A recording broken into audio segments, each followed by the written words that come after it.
In a video released on social media Wednesday, conservative firebrand Marjorie Greene expressed her anger at a note she received, encouraging her to vote for more aid to Ukraine. The note, which was meant to convey the dire situation faced by Ukrainians suffering under Russian aggression, prompted the Georgia Republican to demand more spending on American citizens.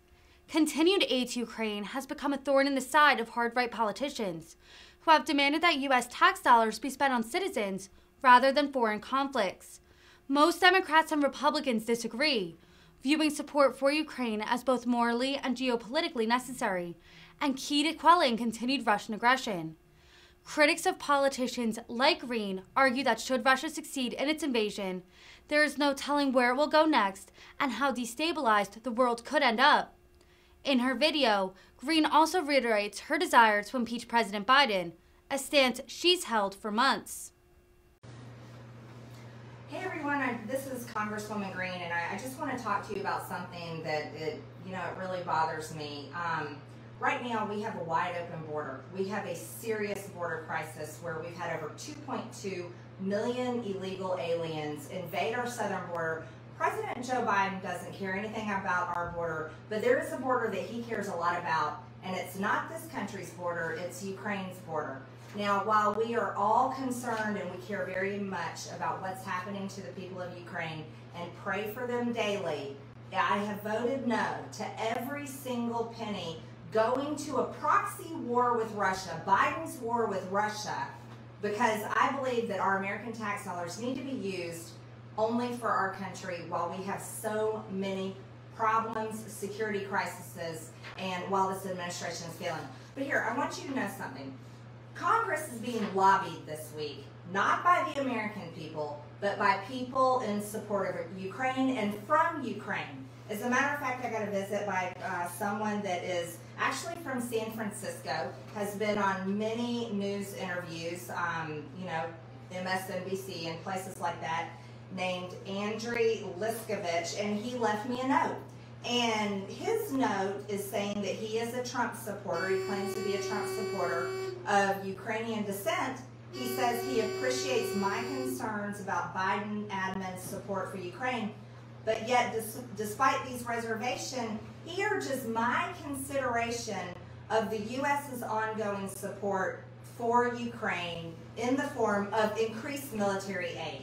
So basically, I don't know if Mr. Liskovich is a registered foreign lobbyist or not, but he came to my office, left a note in his business card, asking me, literally saying, please consider voting. I guess we're being called to vote. Speaking of voting, we're being called to vote.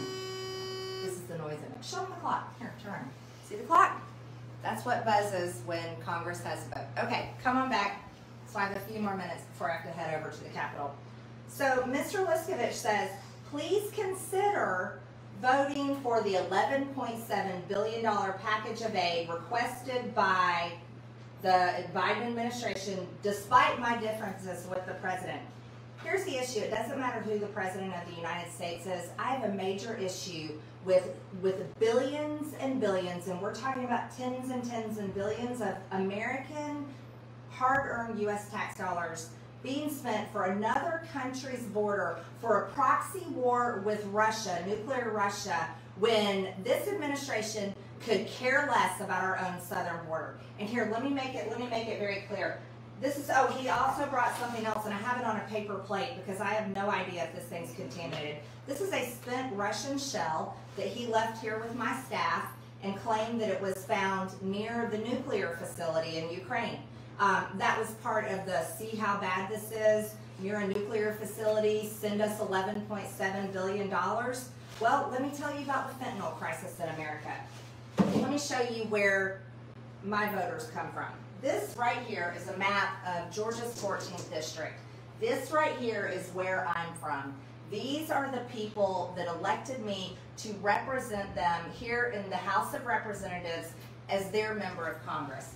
All of these people right here are not calling my office. As a matter of fact, they're not coming to my office begging me to send $11.7 billion to Ukraine. Do you want to know what they're calling my office about? They are calling my office about the inflation they cannot afford, the fact they cannot afford groceries at the grocery store. They are calling me about the gas prices. They are calling me about illegal aliens that are now landing in Northwest Georgia that came across our southern border very, very far away in Texas, Arizona, California, New Mexico. That is what they're calling me about. They're calling me saying, Marjorie, we are having to use, this is what our police and our sheriff's department say, they're using Narcan every single day in every single county in my district because of all the drug overdoses from the drugs that are flooding across the southern border. Fentanyl is coming from China. You want to know what the most calls I've gotten this week are? The most calls I've gotten this week from my district and from other people across the country is this one: impeach Joe Biden.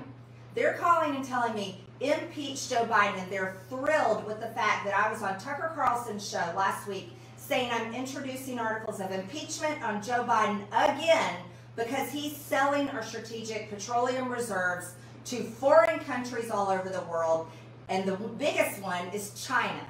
Joe Biden is selling our emergency oil reserves to China so that he can lower the gas prices for November 8th and they can hopefully win Democratic seats. Absolutely pathetic. So here's what the people here care about. The people that I represent care about the things that I should be working for them: impeaching Joe Biden because of him selling out our oil, impeaching Joe Biden because he cares nothing about our border and the American people and the border invasion. As a matter of fact, he is the greatest business partner that the Mexican cartels have ever had. Highest amount of drug trafficking, highest amount of human trafficking.